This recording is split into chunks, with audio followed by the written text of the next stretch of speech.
Aprender a aprender é uma característica fundamental no século XXI. Mas como podemos contribuir para desenvolver estudantes mais autônomos? Quem é responsável por esse desenvolvimento? É a escola? É a família? São ambos? E quando esse desenvolvimento começa? Nesse vídeo, vamos apresentar exemplos a você, professor e professora, que quer contribuir para desenvolver indivíduos mais autônomos, a partir de estratégias que você pode utilizar em suas aulas, inclusive aulas que são mais expositivas, ideias que você pode elaborar e também instruir os seus estudantes durante as atividades e tarefas, e reflexões sobre a sua prática, sobre qual o melhor caminho seguir. Então, se já gostou desse vídeo, deixa seu like e vem com a gente!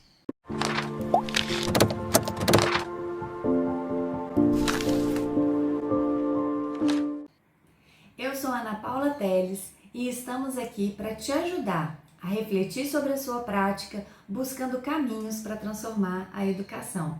Se não se inscreveu, se inscreva no nosso canal para que você não perca nenhuma novidade.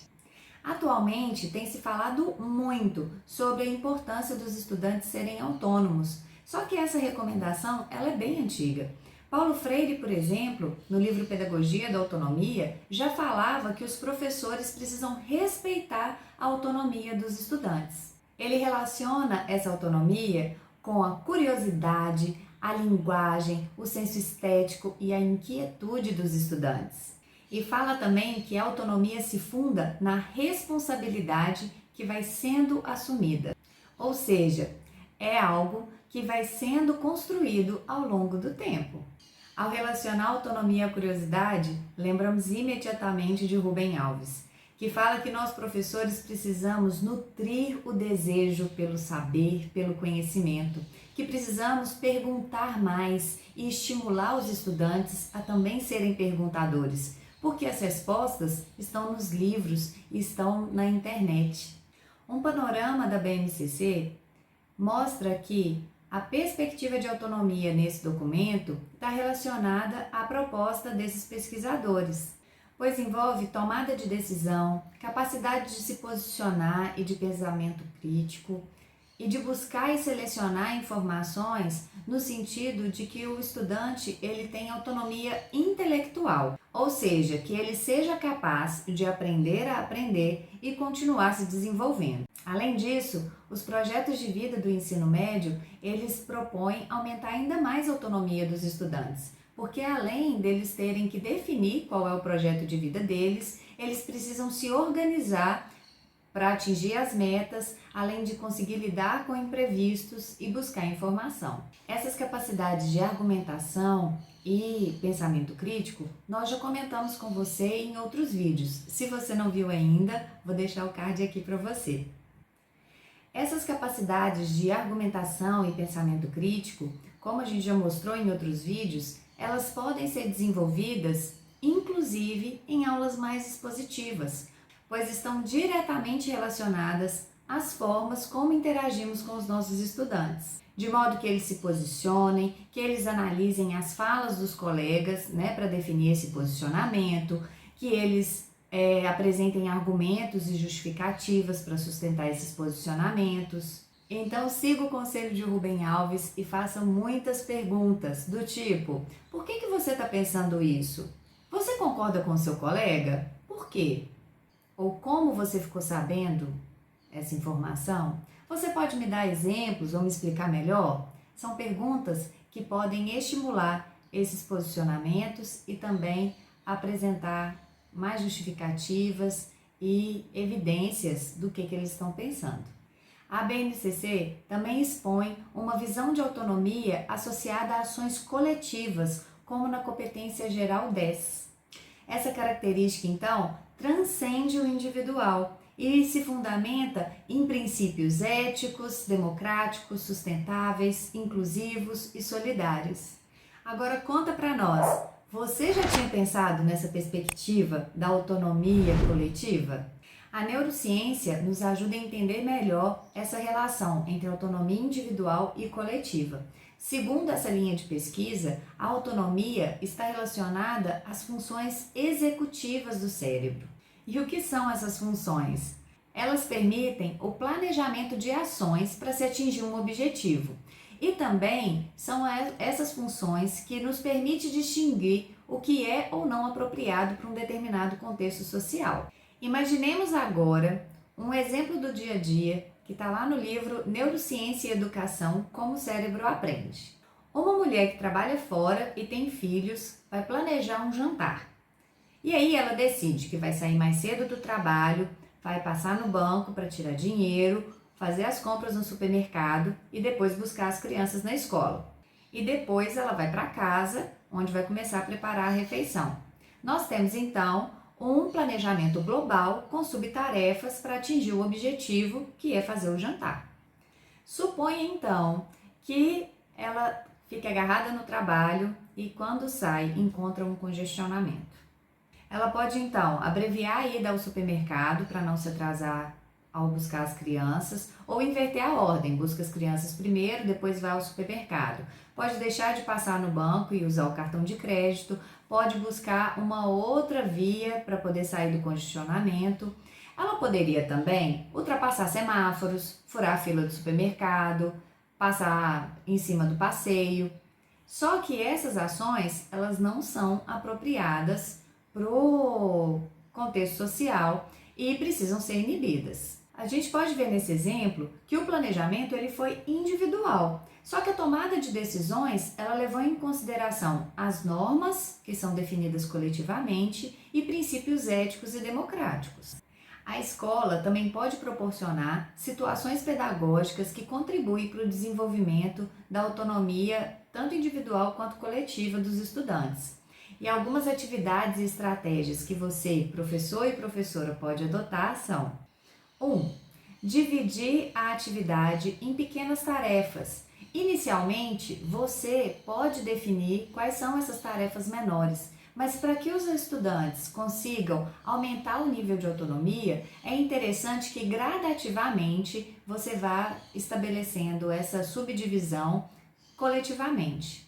2.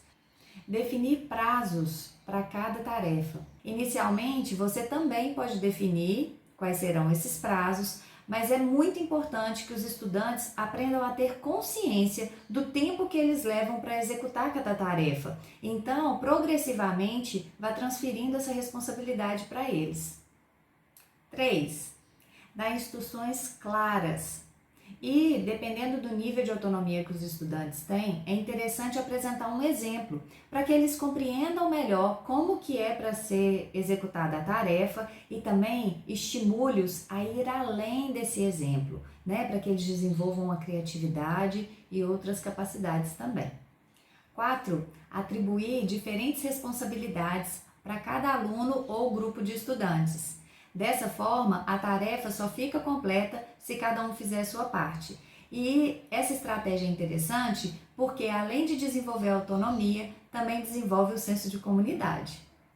5. Propor situações em que os estudantes precisam avaliar riscos e analisar as consequências de cada escolha. Uma inspiração que você pode utilizar são séries e filmes interativos, como o Você Radical no Safari. Nele você escolhe quais são as ações que o personagem deve tomar e tem que analisar quais são as consequências de cada escolha. E analisar os riscos e as consequências das escolhas é extremamente importante para o desenvolvimento da autonomia coletiva, porque muitas das nossas ações individuais, elas têm impacto na vida de outras pessoas.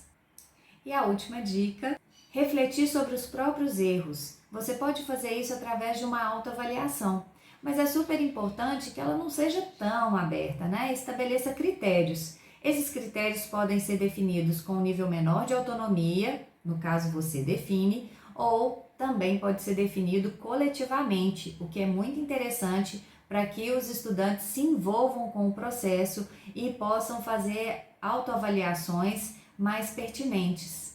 Bom, então complementando as ideias que a Ana Paula está trazendo para a gente, é importante ter em mente que a autonomia ela é desenvolvida aos poucos, demanda tempo. E a neurociência, inclusive, confirma isso. De acordo com a neurociência, as funções executivas do cérebro que estão associadas à aquisição da autonomia, elas dependem de várias formações de conexões neurais e também da comunicação entre partes diferentes do cérebro. E isso começa na infância e se prolonga até o início da fase adulta. Além disso, é importante considerar que essas transformações que ocorrem no cérebro vão ser potencializadas se você expor os seus alunos mais vezes a situações em que eles precisam ser mais autônomos. Então, se você vai acompanhar uma turma ao longo de um ano, insira no seu planejamento atividades e estratégias que vão favorecer o desenvolvimento dessa habilidade. Outro aspecto a ser considerado é que se você muda o seu jeito de dar aula repentinamente, provavelmente os seus alunos não vão acompanhar essa mudança de forma tão rápida e podem não atender às suas expectativas. É preciso, então, de tempo e do seu feeling para que você perceba se os alunos vão conseguir acompanhar essas mudanças. Então, por exemplo, se as suas aulas são essencialmente expositivas e de repente você muda a sua estratégia e adota uma abordagem mais investigativa, em que os alunos vão coletar os dados, analisar as evidências, construir os argumentos e comunicar os resultados, as conclusões em que eles chegaram, você pode se deparar com uma situação em que os alunos podem ficar um pouco perdidos sobre o que eles precisam fazer. Então, muito provavelmente, eles não vão atingir as suas expectativas. E tanto você quanto eles podem ficar frustrados com o resultado desse trabalho. Então, nessa situação, é melhor que você dê tarefas em que os estudantes têm um nível menor de autonomia e gradativamente você altere esses níveis de autonomia. Mas aí você pode estar se perguntando: como eu vou saber em que nível de autonomia os meus estudantes estão? E aí você pode pensar em 3 perguntas. Qual é a idade dos seus alunos? Qual é o nível de ensino que eles estão? É infantil, anos iniciais do fundamental ou anos finais, ou ensino médio? E você também pode testá-los, colocando atividades, desafios, tarefas com níveis de complexidade, de autonomia maior e ver como eles vão se comportar em cada uma delas. E aí eles podem não atender às suas expectativas, atendê-las ou superá-las. E a partir daí você consegue definir mais ou menos o nível em que a turma, a maioria deles, estão. E para te ajudar a pensar nesses diferentes níveis de autonomia, vamos retomar aquele exemplo de trabalho interdisciplinar que nós discutimos no vídeo sobre interdisciplinaridade. Naquele trabalho, os alunos fariam parte de uma equipe de consultores ambientais que deveriam analisar a situação socioeconômica e ambiental de uma cidade e apresentar propostas que se encaixavam para essa cidade alcançar os objetivos de desenvolvimento sustentável proposto pela ONU para que o Brasil alcance em até 2030. Então, cada grupo de estudantes focava em um daqueles objetivos e tinha que, a partir das características da cidade, apresentar soluções. É um trabalho com um certo nível de complexidade. Por quê? Ele envolve tanto a análise das características socioeconômicas e ambientais da cidade, como a pesquisa de soluções para problemas. Então, pensando nessa proposta, quais as adaptações que você poderia fazer considerando a maturidade intelectual dos seus alunos e a idade que eles têm? Então, nós vamos apresentar 3 possibilidades considerando níveis de autonomia diferentes: um nível menor de autonomia, um nível intermediário e um nível maior de autonomia. Então, em um nível menor de autonomia, você poderia, por exemplo, ler com os estudantes as características da cidade e pontuar no texto informações que são relevantes para que eles consigam associar aos problemas socioeconômicos e ambientais da cidade para os quais eles precisam levantar as soluções. A ONU também tem um site mostrando o que cada objetivo significa, o que ele abrange. Então você poderia entrar nesse site com o estudante e mostrar para ele quais os significados de cada objetivo e dar alguns exemplos do que poderia ser feito pensando no contexto da cidade que vocês estão analisando. E a outra opção seria que você, professor, pegasse um dos objetivos da ONU e executasse a tarefa como forma de exemplificar para os estudantes exatamente o que eles precisavam fazer. Em um nível intermediário de autonomia, você pode dividir os estudantes em grupos. E nos grupos, eles vão ler os textos, ler as informações sobre a cidade, sobre os objetivos da ONU e identificar os principais aspectos que devem ser levantados para a resolução dos problemas socioeconômicos e ambientais daquela cidade. Uma outra sugestão nessa situação de um nível intermediário de autonomia seria discutir coletivamente um dos exemplos de objetivo da ONU para que os alunos tenham uma ideia do que eles precisam fazer. Já em um nível maior de autonomia, os estudantes podem ler e interpretar sozinhos as informações disponibilizadas para eles. Isso pode ocorrer individualmente ou em grupo. E você, como professor, vai respondendo às dúvidas que vão surgindo ao longo do processo. Um aspecto muito importante a ser considerado é que quando a gente avalia esses níveis de autonomia, nós estamos considerando a média da turma, como a maioria dos estudantes estão se comportando.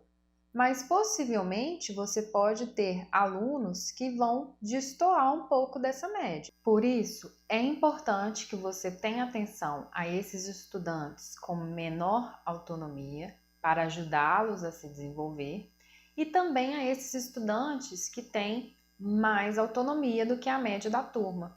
É importante que você observe se eles não estão ficando desmotivados com informações tão detalhadas do que é para ser feito nas atividades.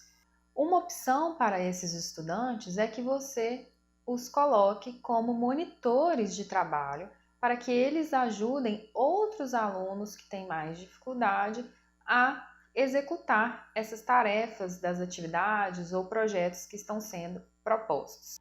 É importante considerar também que o ambiente social em que o seu aluno está inserido é muito importante para o desenvolvimento da autonomia. Então, o ambiente familiar influencia muito nesse processo de aquisição de autonomia pelos estudantes. O ensino remoto, que se iniciou durante a pandemia de Covid-19, revela muito bem esse papel da família. Durante o ensino remoto, então, coube aos pais o papel de monitorar, assessorar, supervisionar o comprometimento dos estudantes com as tarefas escolares. E durante o ensino remoto, coube a nós, professores, também orientar os pais sobre como eles deveriam ajudar os filhos durante o desenvolvimento das tarefas assíncronas, principalmente. E nesse processo de orientação e de comunicação com as famílias, é importante deixar claro para os pais que as dúvidas e os erros dos estudantes precisam aparecer para serem discutidos em sala de aula. O professor tem que ter consciência dessa dificuldade que os estudantes estão tendo. Então, o mais importante não é apresentar a tarefa executada no prazo e de forma correta. As dúvidas também precisam vir para o professor.